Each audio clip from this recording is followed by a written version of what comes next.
L'exercice 5, une boîte contient 12 boules, pardon. Alors, vous pouvez imaginer que nous avons une boîte, un box qui contient 12 boules, qui sont très particulières. Nous avons 3 qui sont rouges et 4 bleus, 5 jaunes. Alors, si vous remarquez, le total, il fait exactement 3 plus 4 plus 5, ça donne exactement la valeur 12. Alors, qu'est-ce qu'on fait? On tire simultanément 3 boules. Donc, les opérations, l'opération, c'est qu'on tire simultanément 3 boules. Combien de combinaisons différentes existent-il si on désire avoir une boule de chaque couleur?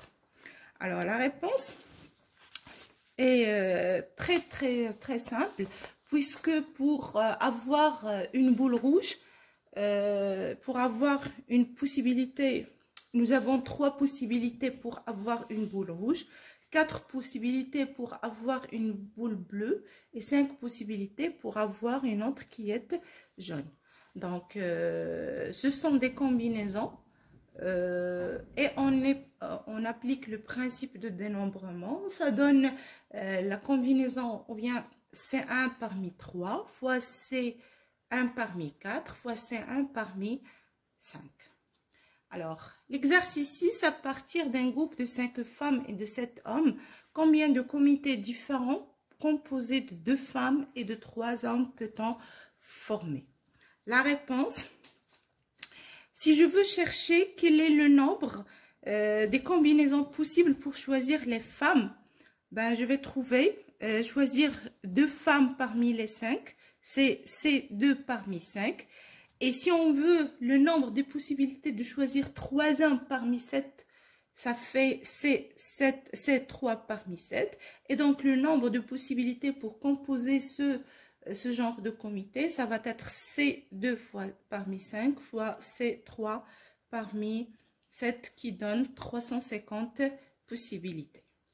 Maintenant, pour l'exercice 7, de combien de manières peut-on asseoir sur une ligne 4 garçons et 3 filles? Bien évidemment, la réponse là, elle est vraiment simple. On a le nombre total des garçons et filles des enfants, c'est 7.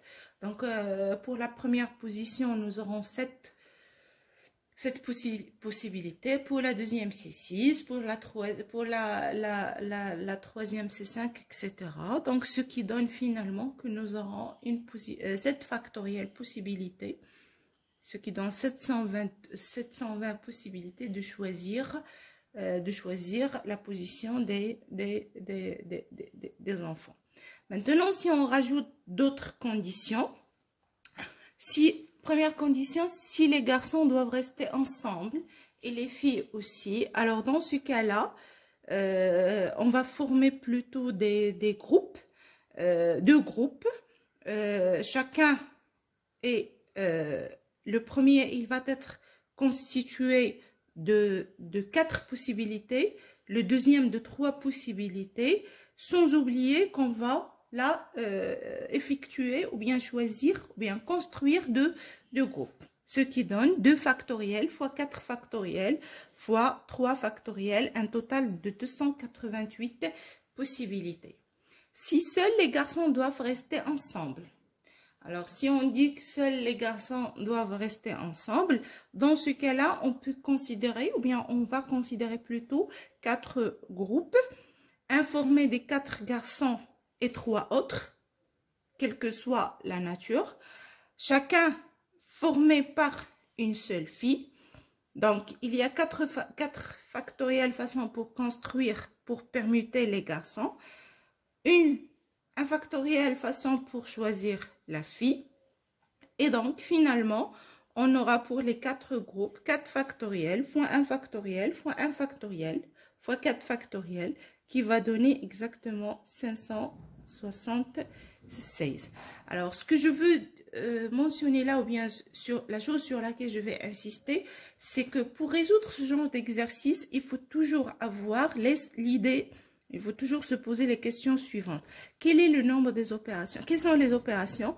Quel est leur nombre? Et quelles sont les manipulations qu'on fait pour chaque opération? Et on applique le principe de dénombrement. Pour l'exercice 8, je vous laisse le soin de réfléchir et merci.